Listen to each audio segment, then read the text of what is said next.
ከፊቱ ፍትፍቱ ብሉ ብላለች አያቴ። ልክ ሳየው በቃ ጣዕሙ ከመጣፈጡ የተነሳ ባልበላው አይቆጨኝም። ግን እናንተ ሰርታችሁ ያው ብራችሁን ሴቭ አድርጉ ውጪ ከምትበሉ ማለት ነው። ዛሬ ድንቻችን አልበቃለም መሰለኝ። በሱ ፋንታ ስጋችንን ነው የምናስገባው። ሽንኩርቱን ቃሪያዎቹን እና ሁለቱን ቃሪያዎቹን እንዘለዝላቸዋለን እንዲያርገን። ነጭ ሽንኩርቱን ብቻ ነው የምንገጨው። ቲማቲሙን ደግሞ በመካከለኛው እንቆለዋለን እንዲያርገን። ዋነኛው ሌላ ደግሞ ማጣፈጫው ምንም ማለት ነው። ዘይታችንን እንደዚህ ትንሽ ሳናበዛን ጨምርና ነጭ ሽንኩርቱን በደንብ አድርገን እንከከዋለን። ከዛ ልክ እንደናንተ መልኩ በጣም ሲያምር የከካኑን ድንች በደንብ አድርገን እንከትፈዋለን ማለት ነው። ልክ ሲደርስልን ስናውቀው በርበሬያችንን እና ሚጥሚጣችንን ጨምረን እናዋዋውደዋለን።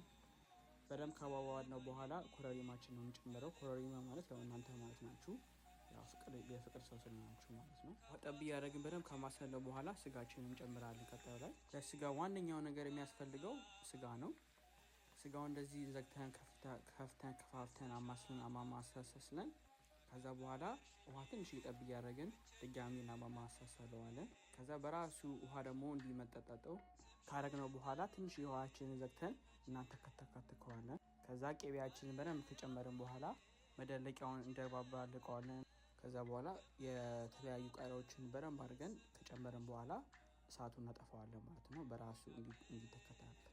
ከዛ ዶሮዋችንን በስንት መከራ ወለጅ የተባለችውን 3ቱን እንቁላል ጨመረን አንድ ላይ እንጀራችንንም ጨማምረን ጋር እንጀራ አታብዙ። እኔ ግን ያው ብቻውን ስለማይመቸኝ እንጀራ በጣም አበዝቻለሁ። ከዛ ቀስ ያለን እናባበለውና እንጀራችን እንዳይቦካብን ማለት ነው። እዚህ ጋር ያው እሳቱ ጠፍቷል ማለት ነው።